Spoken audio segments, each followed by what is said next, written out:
Greetings, my friends. Mkwann here. Gregorian calendar date, June 30th, Gregorian calendar year 2024. And I am finding myself not at Big Boy Farm, where I have been recording for the last couple months, but down in Norfolk, Virginia, on part of the Riverandstars ceremony. But before I go any deeper into that, usually I save this sort of stuff for the end, but I'm going to do it in the beginning. I am running a Starboard special. It is my desire that after putting out this video that at least 5 people will order one. So Starboard is my natural astrology ceremony for the individual. I build one's chart on the Starboard. I also build the chart of the current moment, and magical things happen. The special I'm running is for anyone who orders a Starboard session, and these are done remotely, so I make a video and then I upload that video. You'll also get a signed copy of the Rites of the 40th Parallel. So here's some feedback from some recent Starboards I've just done. This is from Eric. Eric had no astrology background, and so he said that he was a little bit hesitant upon getting a Starboard session, but he was driven to receive one. And his response was he loved it. He wanted to follow up with the conversation. He wanted to watch it a few times. And this is a feedback from Tony. She was, or is, I guess, very knowledgeable within her own chart and astrology. Her comments were, "Thank you so much. I was absolutely overwhelmed with so much love, and it resonated with me on a deep level." I like this line right here. "I'll be in touch because I think everyone I know should have a Starboard done. Again, take care, and I'm certain our paths will cross again." Thank you, Eric. Thank you, Tony, for watching this, for those kind words. So the Starboard session it's astrological, but it's so much more. And it begins, once you order a session, I'll send you a link to a detailed intake form where I ask questions like describing your work history, describing experiences that pushed you to your limit, qualities and attributes you're proud of, qualities and attributes that you feel shame or negative correlation with, scenarios where you feel powerful. Do you recognize any recurring themes in your life? Those are the type of questions which I ask. And the reason I do that is so when we look at your chart, we're on the same page here. We're not trying to... The purpose of the Starboard session is to further integrate you with life. And we look at your life, and we look at the actual events, the events you decide to share with me, and we tie that into what we see in the chart. And we don't do that to say that, hey, astrology is right or astrology is wrong. We do that to link your actual experiences and ground it into the heavens. And I think I do a really phenomenal job making the relationship which we have as individuals living life on Earth tangible to the mystery of what we see in the sky, in the heavens. So if you're interested in this, you could go to the Linktree, which is my Linktree link, which will be listed in the text of this video. It's Linktree Susquehanna Alchemy. You click right here, Starboard and Astrology Services, and then you just place your order. $149. It's usually about a 90-minute to a 2-hour session, and then on top of that, you're going to get a signed copy. So I would be greatly appreciative if I can get at least 5 people to place orders. That would really help get through this summer. So, and then at the same time, you'll receive a really valuable service as well. So I hope to hear from many of you soon. So with that said, let's move back to this video. So right now, I'm in Norfolk, Virginia. I'm doing Christy and I are at a at a home-sitting gig, a house-sitting gig. And what's interesting is, prior to the Big Boy Farm more permanent assignment, we had lined up probably 4 or 5 other house-sitting gigs which would have brought us through the summer. And the moment that we agreed to do this Big Boy Farms assignment, all of the house-sitting gigs just naturally fell through. The people who we had arrangements with, they backed out. And so all of those happened except for this one in Norfolk. Let me go show you what's behind me right now. This is where I am. Can you see this? On the pier. And you can see we're right on the water here. I was planning on recording this at the pier, but it started storming and it was really, really hot. But what makes this special, like, not only did this one did not fall through, this was the only one which was integrated with the River and Stars in Norfolk, Virginia, which is where we are right now. About a 6-hour car trip from where we are at Big Boy Farms. This is at the mouth of the Chesapeake Bay, or the mouth of the Susquehanna Bay, which I sometimes like to refer to it as, because the Chesapeake Bay and the Susquehanna River are the same body of water. And so this house-sitting gig lined up perfectly in terms of timing and location. But it gets even more rich than that. So I'm going to walk you guys through what we've been experiencing so far, because it's if you've been following along, this has been a phenomenally integrated mystery of water weaving and arrow circulation. So let's go a little bit deeper. All right, so here's the Susquehanna Alchemy River and Stars tour. Actually today, this evening, we're going to be doing the June 30th ceremony. And this is going to be the most intimate of all the ceremonies. It's just going to be me and Christy and a friend of ours who also drove down, Emily. But here's the map. This is the Susquehanna River, and then this is the Chesapeake Bay. Right here is basically where Big Boy Farms is. This is where the first ceremony was held. This is where the second ceremony was held. The third ceremony was held probably behind this, with this rectangle. If it was not there, it would be held right here. The third ceremony was held right here. Washington, D.C. is right around here. And then right here is Norfolk. This is where the fourth ceremony is. And we're at the mouth of the Chesapeake Bay. Big Boy Farm, and this is where we are. And we left here 3 nights ago. And, for the pathway which we could have taken, the car ride, it's about a 6-hour car ride. The easiest in some ways, or like, at least by the highways, the most direct way to go would be to drop down and pick up 95. 95 is the major highway that runs up and down the east coast of the United States. But it's a nightmare, particularly from the stretch from New York really down to D.C. And we would have picked it up around in Philadelphia, and then have to go around Baltimore, go around D.C., and then come down to Richmond, then shoot over. Or you could go this way, which is what we chose to do, which is down this, which is known as the Delmarva Peninsula, Delaware, Maryland, and Virginia. And then we cross over this bridge, this 20-mile bridge, which goes over the mouth of the Chesapeake Bay. And I've done that once before, taken this bridge, maybe about 20 years ago, but I was excited about taking this trip, or taking that bridge specifically. This is where we're staying right now. This is Virginia Beach. This is Norfolk. We're right here. Huge naval area, very important shipbuilding area.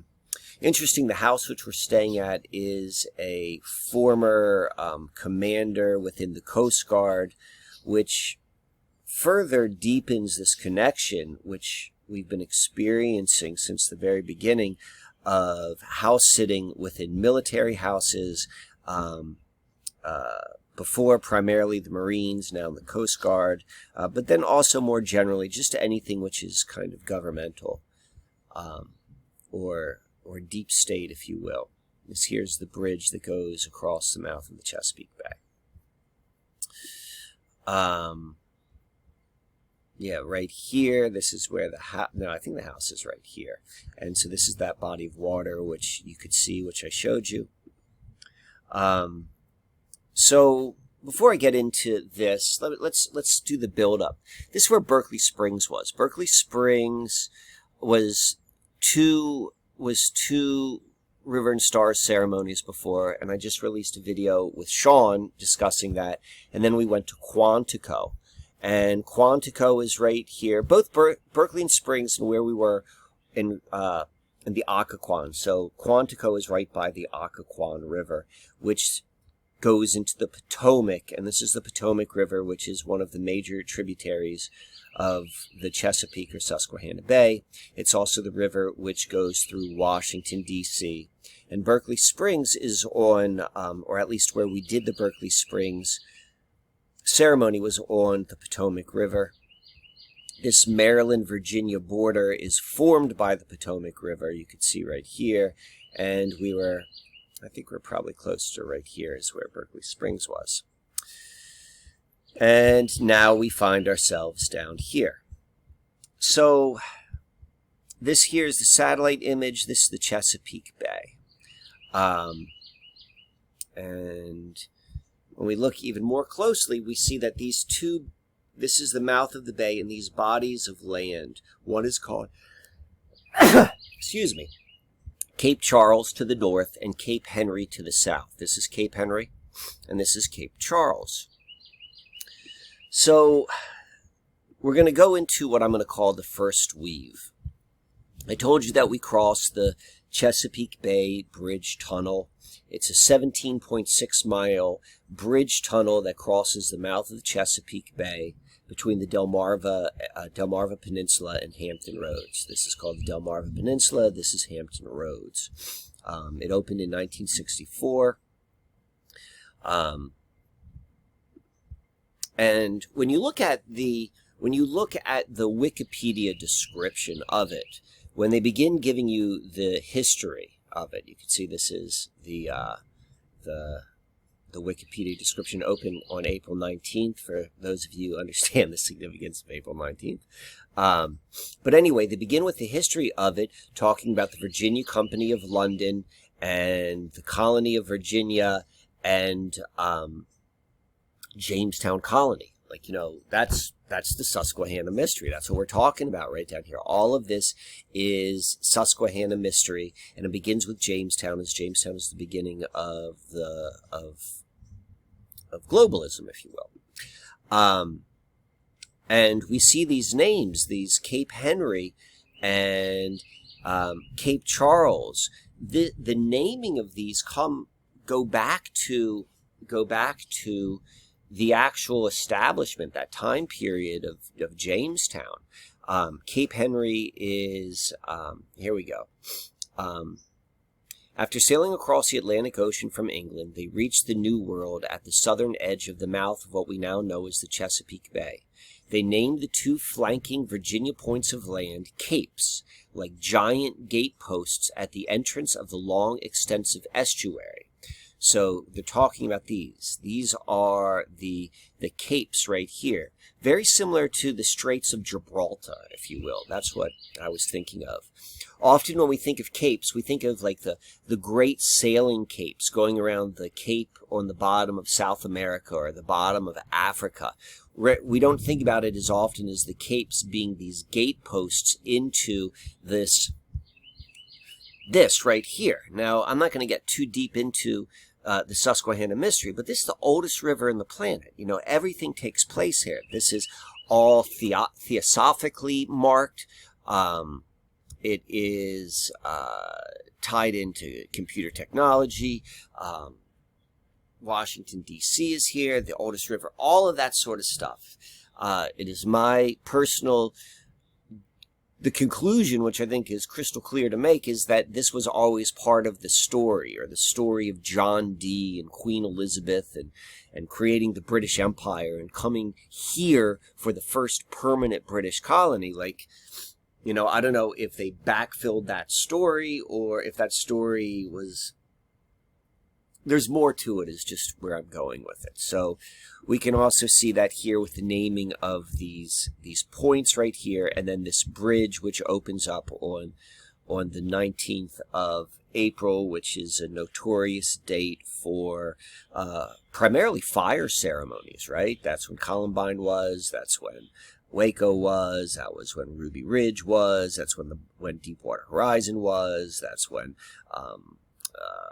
Boston Marathon was. All those things all happened on April 20th. So, okay. We go back here and we see at the very beginning of the establishment of the colony of Virginia that these two gate posts were named Cape Henry after the presumed heir of King James, Henry Frederick, the Prince of Wales. And then the northern one was Cape Charles, and that was named after his younger brother. A few weeks later, they established the first permanent settlement in the southern mainland side of the bay, several miles upstream. They named the river James River, and then Jamestown was found on the northern shore. Like, this is the beginning of it all. This is where the British Empire began. This is where the United States began. Very strong argument is made that they've never separated, that they've always been the same, and we can say by looking at modern globalism that this is where it began as well. That's why this place is so significant, and these two markers were always a big part of it. And it's fitting because this is the conclusion of this river, the first part of the River and Stars ceremony. It ends right here on Chesapeake Bay. All of these were Susquehanna-oriented ceremonies. And then the next ones, the New River, the French Broad, the Rio Grande, are all going to be different bodies of water. So it makes sense that we're going to go and conclude at this point. So, all right. So this is what the bridge looks like. This is crossing the Bay Bridge. And when we were driving down 2 days ago, so let's see if I got a better view. Right here, so we're driving down 13, and then right here, there's a big toll plaza. It's $20 toll to cross over this. And we get there, and we get to the toll plaza, and we've got an easy pass, right? You know, one of those things that sits in the dashboard, and it takes your toll automatically.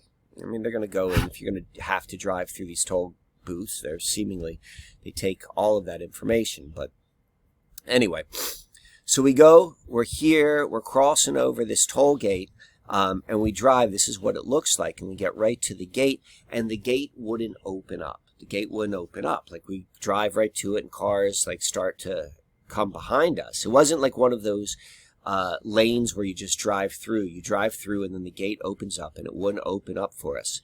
But luckily for us, in the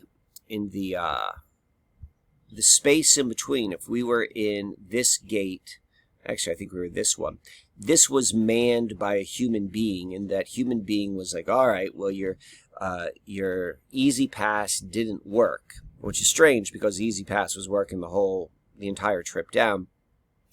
And we were told what to do was he's going to open up the gate. We're going to drive by. We're going to drive like another 50 feet. And then there's an opening in this median right here. And to do a U-turn and to come down around and then come back and U-turn and then come into his lane. And he will scan the Easy Pass directly with, his handheld meter. This is what we did. So this is where the toll plaza was. We went there, we did a U-turn, and then we came back right there. So that was odd, right? That's nothing like that. I can't remember ever having been in that experience before, specifically like an Easy Pass not working. But however you want to go and define it, it occurred. And it was an unusual experience. It was an experience outside of the norm. All right. So now we're going to go into the second weave, and I'll explain to you what I mean by the weaves in a moment. So this is where we are planning on doing the ceremony at this place called First Landing Beach. First Landing, here's a historical marker. Near here, the first permanent English settlers in North America first landed, 1-1, right? On American soil on April 26, 1607. From here, they went to make the settlement at Jamestown.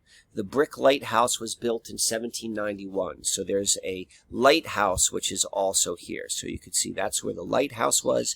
This is called Cape Henry, First Landing Beach. And you could see this round, this is the rounded bout piece of land, which we see right here. That's right here. That's Cape Henry. We could see it's right here. It's all the same land. So this is where we came here, and we had to do a U-turn. We did a U-turn right here. We came here. This is the house we went to. And then the next day, we went down to the beach. Our first full day here, we went to the beach in Virginia Beach, and we went to check out First Landing Park.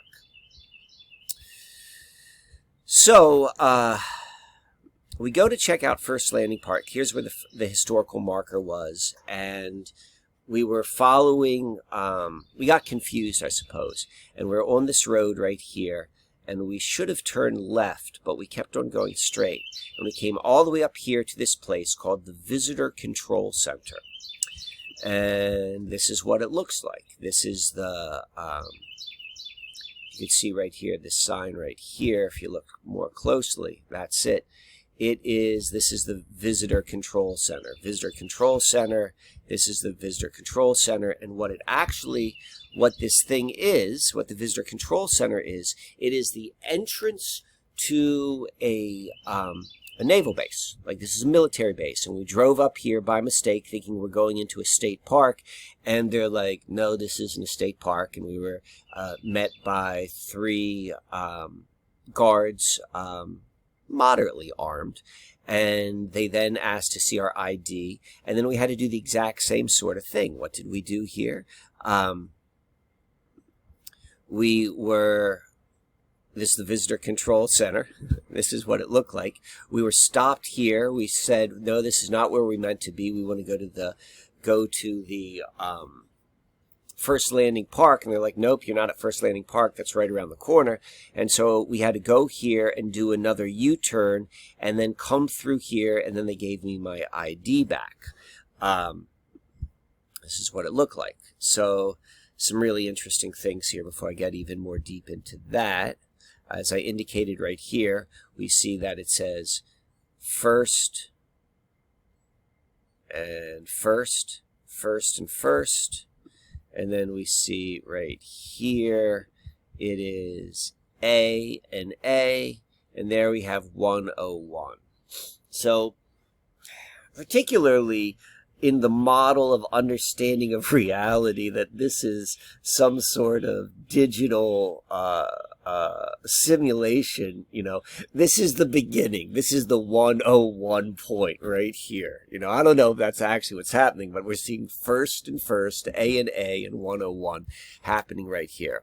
But this is where it gets even nuttier. I don't know if you could really see this right here. This naval base is called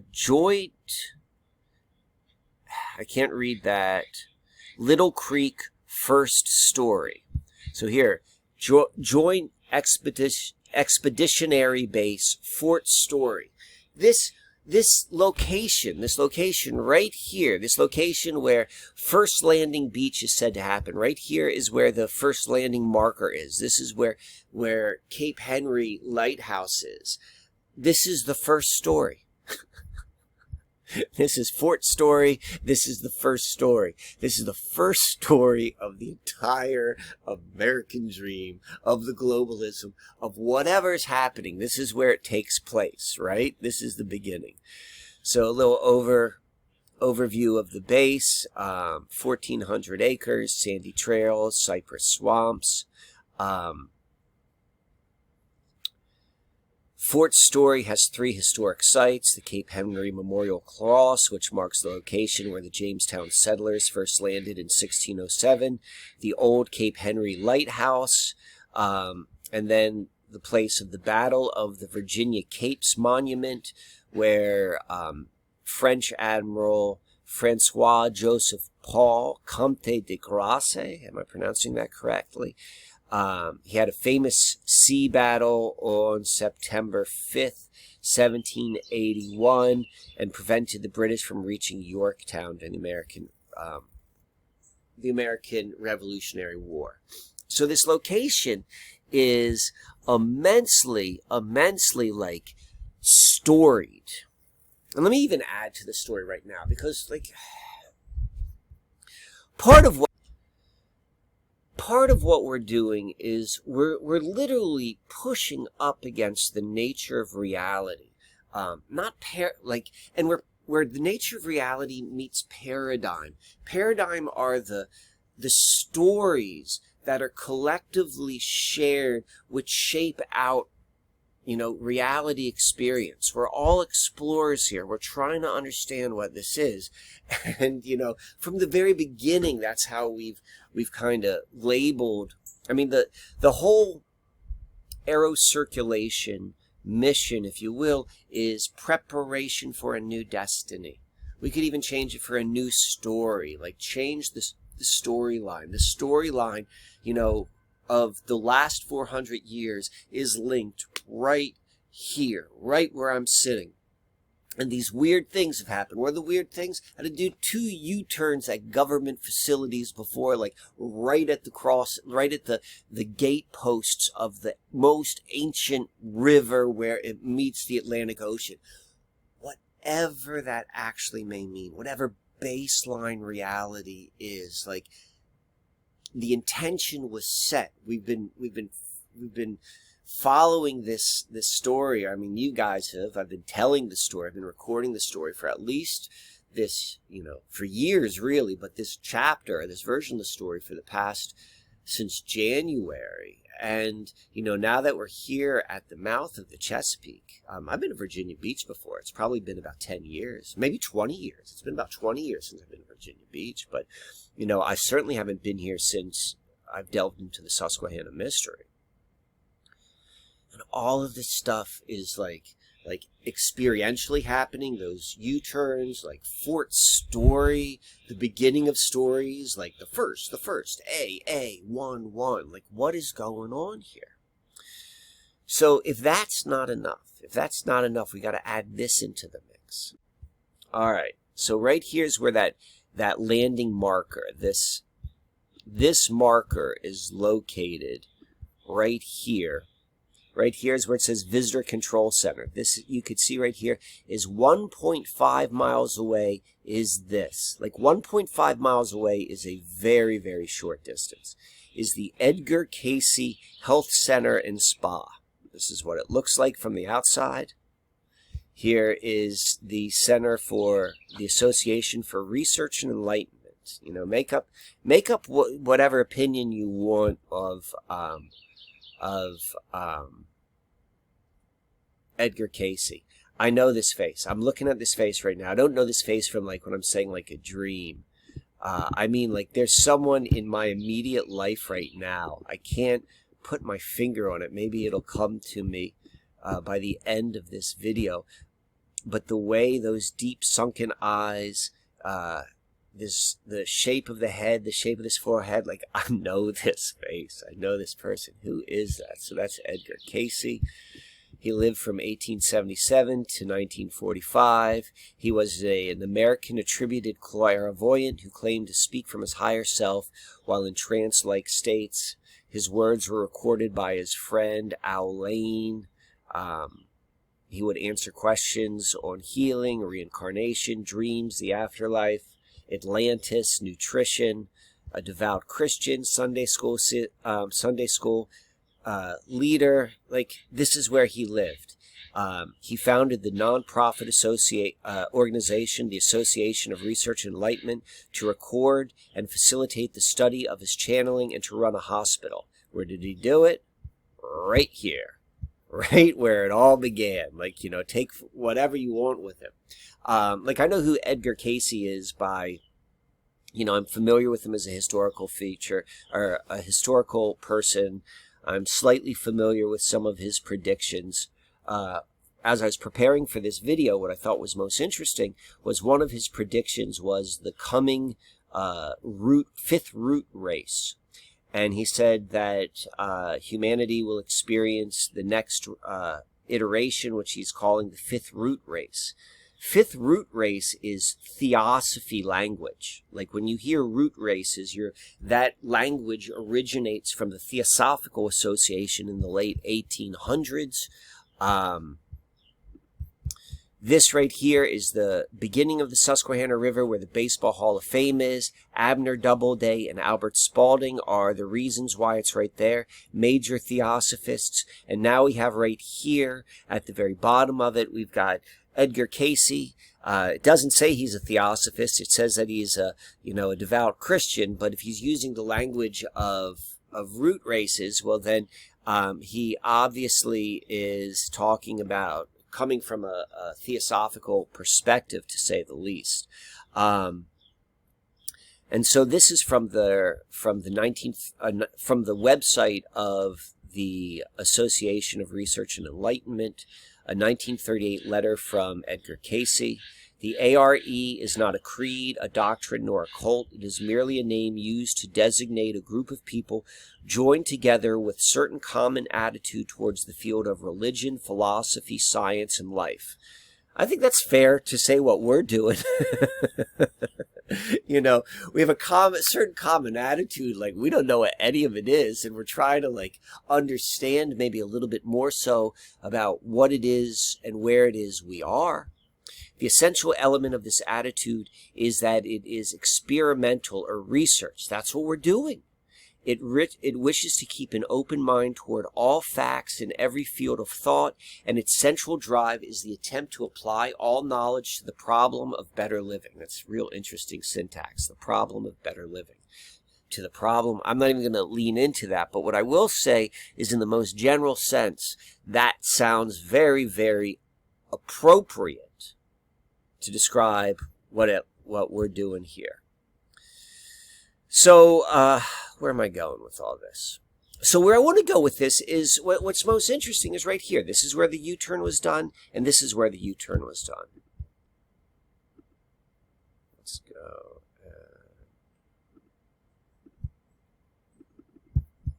Right here.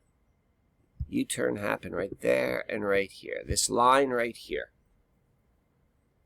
Almost perfectly vertical. U-turn. This is weaving. This is what a weave looks like. Weaving's purpose, the intersection of the known and the discovered. That's really interesting too. Here's another quote as it relates to weaving. I feel that weaving is a precise metaphor for the way in which life is made, she said, by which I mean individually constructed. Any strand can be woven in at the dictation of the imagination. I think of the philosophy of history as a loom of that sort. It is, isn't it? Here's our weave. This was our weave. Let me go in.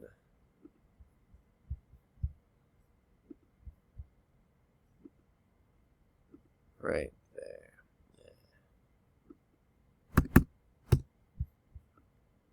This shape right here.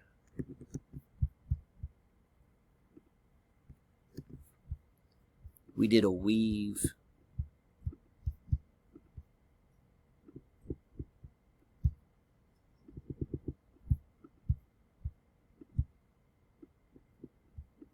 One weave here.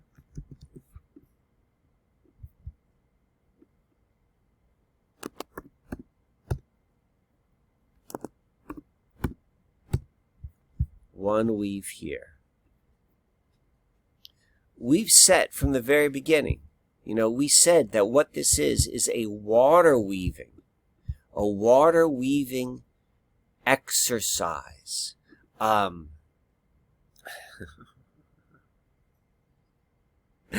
You know, any strand can be woven in at the dictation of the imagination, the intersection of the known and the discovered. What are we discovering here? What are we doing here, my friends? So that's really it. Like, I don't have anything more to share other than that right now, other than the fact that the more we lean into this, the richer the metaphors, the richer the experiences. The world is in a really, really strange place right now, right? Where you put your attention, where you pay your attention, how you spend your time matters. You know, watching these videos, becoming a participant in them. You're weaving in this tale. Like something's going to happen. And I'm going to keep you guys posted along the way. Reach out. Oh, you know, here's one of the things. We're going to go out to the middle of the Chesapeake with a Queen Elizabeth silver dollar, and we're going to put it in the middle of the Chesapeake. You know, get involved. Get a Starboard session. Come to one of these sessions. You know, I hope to meet you all in person. Unfortunately, I just found out here I'm down in Florida. Here I am down in Virginia, and I just found out that someone came and booked a room up at Big Boy Farm, Zach. And I, probably because he thought I was going to be there. And so if you guys want to come to Big Boy Farm and you want to have an experience, you want to have a Starboard session, you want to meet up with me, definitely reach out beforehand so we can make certain that I'm there, because unfortunately I'm not going to be there on the 4th of July for that session.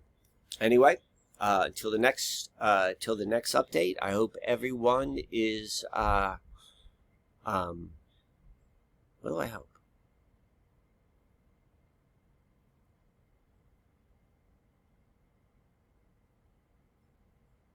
I hope that everyone is stepping up into the responsibility which comes with being aware. It's not easy. This path is not easy. The paradigm does not make this path easy. This paradigm makes it easy to be part of paradigm, to go along with the flow. I hope that everyone who hears this type of information, who's inspired by applying it within their own life, that you have the courage and the strength to put it into action. Until next time, this is mkwann checking out.